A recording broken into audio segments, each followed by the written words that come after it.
This floral arch installation will use a wide variety of plant materials and a lot of foliage to fill in a large arch built as a team within class. This arch will have sections of floral foam box bound onto the frame with a tape and some bind wire perhaps. These will be around about here, and then one in the corner, one and then two in the top, another in the corner, down, 1, 2.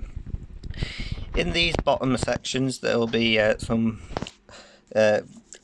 palm leaves that have been dyed pink with some pink, as well as pink hydrangeas and green hydrangeas seen throughout, as well as the green anthuriums and large pieces of eucalyptus to fill out large areas.